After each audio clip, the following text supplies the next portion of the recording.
ponte sobre o abismo.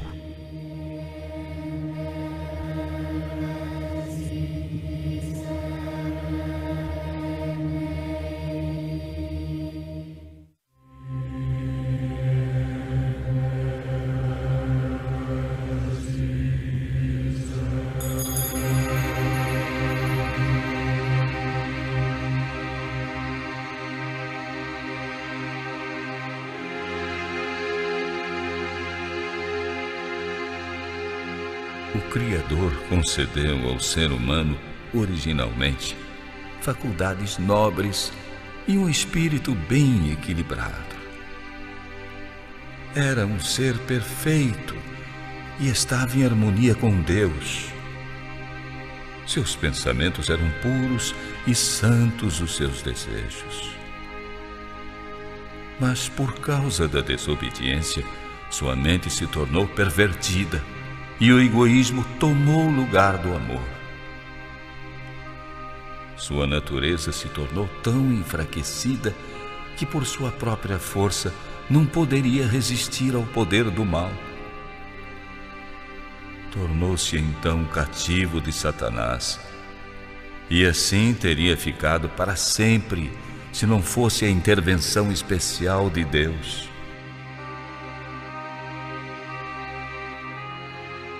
Era plano do tentador frustrar o plano divino acerca da criação do ser humano e, ao mesmo tempo, encher a terra de miséria e maldade.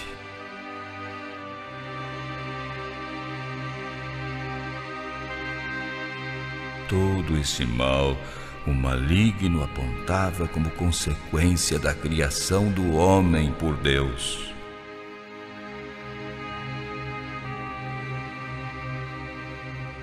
Em seu estado de inocência, o homem mantinha feliz comunhão com aquele que é a chave que abre todos os tesouros escondidos do conhecimento e da sabedoria. Depois de pecar, porém, já não podia encontrar alegria e prazer na santidade e procurou se esconder da presença de Deus.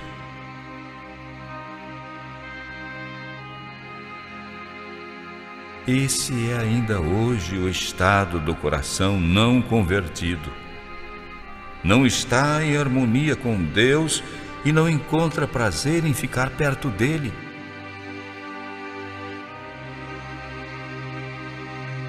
O pecador não poderia sentir-se feliz na presença de Deus. Evitaria o contato com outros seres também santos. Se lhe fosse permitida a entrada no céu, nada ali poderia trazer-lhe felicidade. O espírito do verdadeiro amor que existe ali, onde cada coração reflete o infinito amor, não encontraria lugar em seu coração. Seus pensamentos, seus interesses, seus motivos seriam bem diferentes dos que têm os santos habitantes celestiais.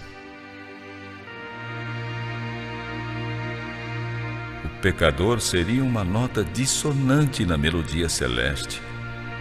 O céu seria para ele um lugar de tristeza e suplício. Procuraria esconder-se daquele que ali é luz e centro de todas as alegrias.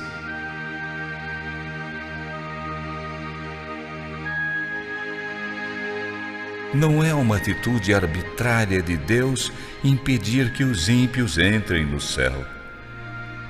São eles mesmos que se excluem por causa de sua falta de preparo para dele participar. A glória de Deus para eles seria um fogo consumidor.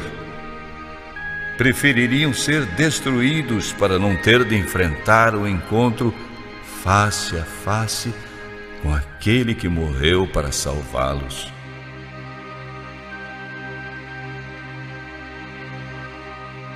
Por nossos próprios esforços, é impossível escapar do abismo do pecado em que estamos mergulhados. Nosso coração é mau e não podemos transformá-lo. O ser humano que é impuro nunca produz nada que seja puro. Por isso o ser humano se torna inimigo de Deus quando a sua mente é controlada pela natureza humana, porque ele não obedece à lei de Deus e de fato não pode obedecer a ela.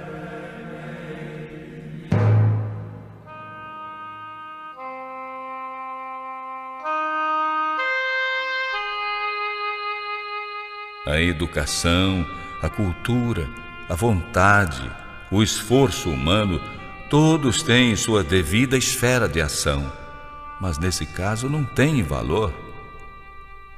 Poderão levar a uma vida exteriormente correta, mas não podem mudar o coração. São incapazes de purificar as fontes da vida. É preciso um poder que possa agir interiormente e conceda uma nova vida que venha do alto, antes que o homem possa substituir o pecado pela santidade.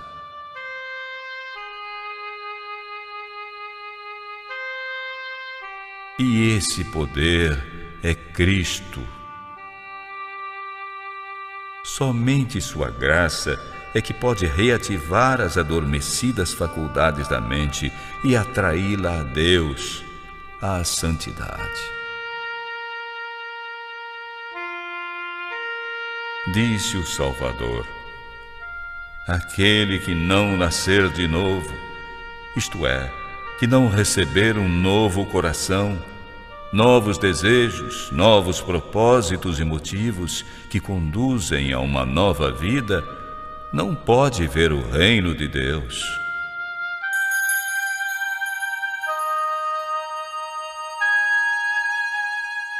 A ideia de que basta desenvolver o bem que por natureza existe no homem é um erro fatal. Mas quem não tem o Espírito de Deus não pode receber os dons que vêm do próprio Espírito de Deus e de fato nem pode entendê-los.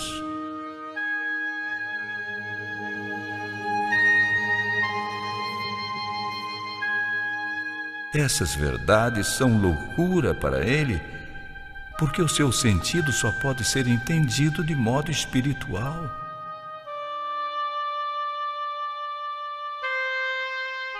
Jesus disse: não se admirem de eu dizer que vocês precisam nascer de novo. Acerca de Cristo, a Escritura diz: nele estava a vida, e a vida era a luz dos homens, e nenhum outro nome há dado entre os homens pelo qual devamos ser salvos.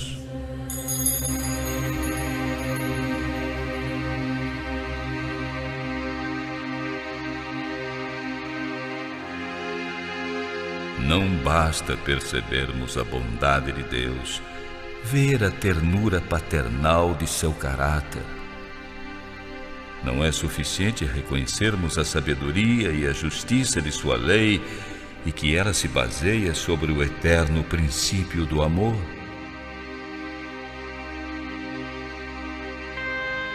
Paulo, o apóstolo, reconheceu tudo isso quando exclamou: reconheço que a lei é justa, a lei é santa e o mandamento santo, justo e bom. Acrescentou, porém, na sua amargura interior e desespero: mas eu sou humano e fraco, vendido como escravo ao pecado.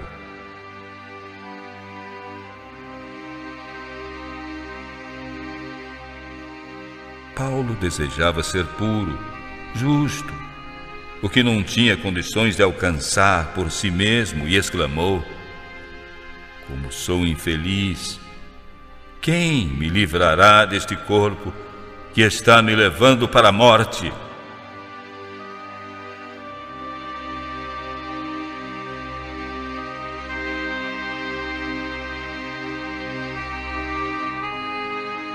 Esse é o grito de desespero de pessoas oprimidas em todas as terras, em todos os tempos. Para nós, só existe uma resposta. Eis o Cordeiro de Deus que tira o pecado do mundo.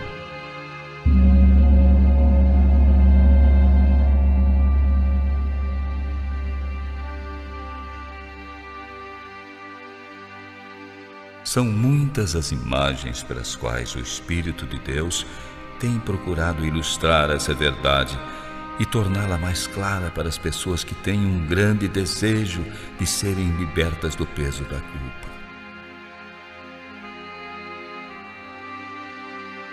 Quando, depois de seu pecado de enganar Esaú, Jacó fugiu de sua casa, ficou abatido por causa do sentimento de culpa.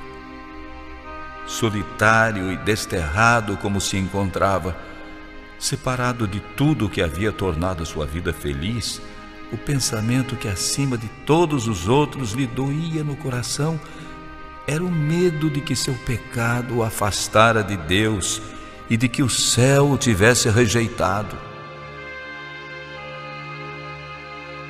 Com tristeza, deitou-se para descansar sobre a terra fria, tendo em volta de si apenas os morros solitários e sobre sua cabeça um céu repleto de estrelas. Quando dormia, uma estranha luz lhe tocou a vista. Do lugar em que se encontrava deitado, grandes degraus pareciam erguer-se até as portas do céu. Sobre a escada, os anjos de Deus subiam e desciam, enquanto da glória acima ouviu a voz de Deus em uma mensagem de conforto e esperança.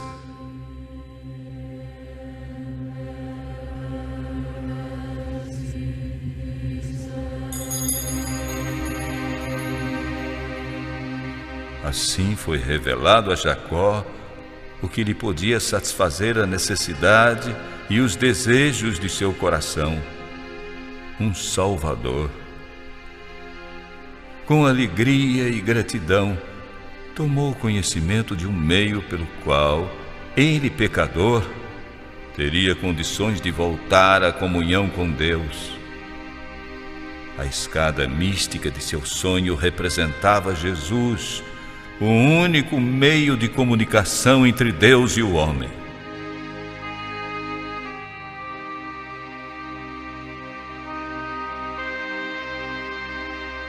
É esse o mesmo quadro que Jesus procurou mostrar em sua entrevista com Natanael, quando disse: vocês vão ver o céu aberto e os anjos de Deus subindo e descendo sobre o Filho do Homem.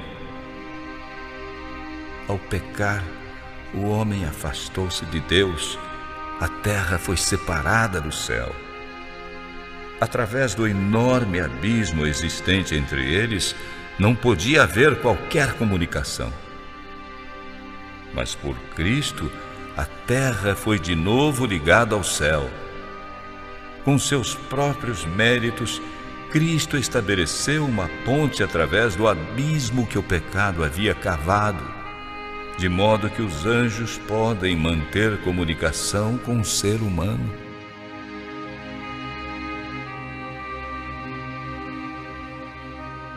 Cristo une o homem caído em sua fraqueza e desamparo à fonte do poder sem limites.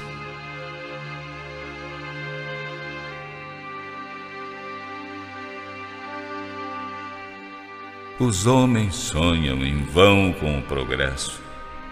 Serão inúteis todos os esforços para tornar a humanidade mais nobre se deixarem de lado a única fonte de esperança e auxílio para o homem perdido. Tudo de bom que recebemos e tudo que é perfeito vem pelas mãos do Senhor. Não há verdadeiro caráter perfeito fora dele. O único caminho que conduz a Deus é Cristo.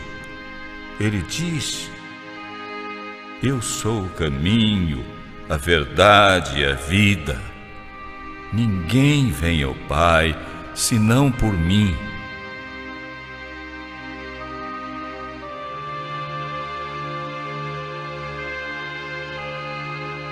O coração de Deus ama seus filhos terrestres com um amor mais forte do que a própria morte.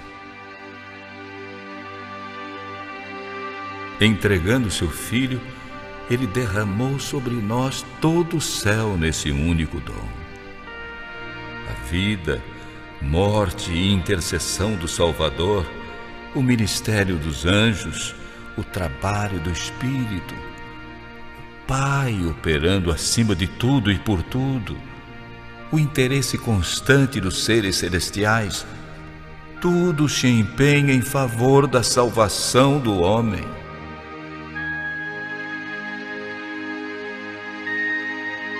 Meditemos no maravilhoso sacrifício que foi feito por nós. Procuremos avaliar o esforço e a energia que o céu tem empregado para buscar os perdidos e conduzi-los de volta ao lar paterno. Motivos mais fortes e instrumentos mais poderosos não poderiam existir.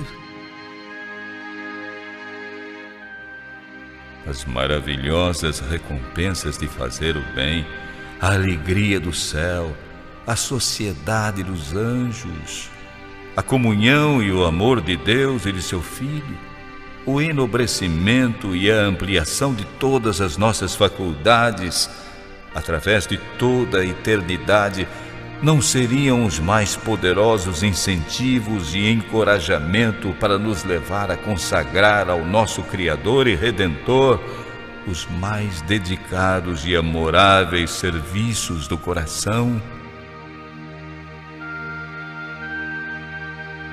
E por outro lado, os juízos divinos pronunciados contra o pecado, a inevitável colheita, a degradação do nosso caráter e o seu final aniquilamento nos são mostrados pela palavra de Deus, com o propósito de nos advertir contra servir a Satanás.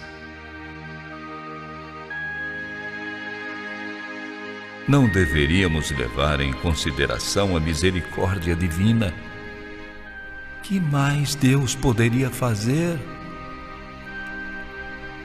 Estabeleçamos, pois, uma relação verdadeira com aquele que nos amou com amor tão maravilhoso. Aceitemos os meios que nos foram oferecidos para sermos transformados à sua semelhança e restaurados à comunhão com os anjos ministradores, à harmonia e comunhão com o Pai e o Filho.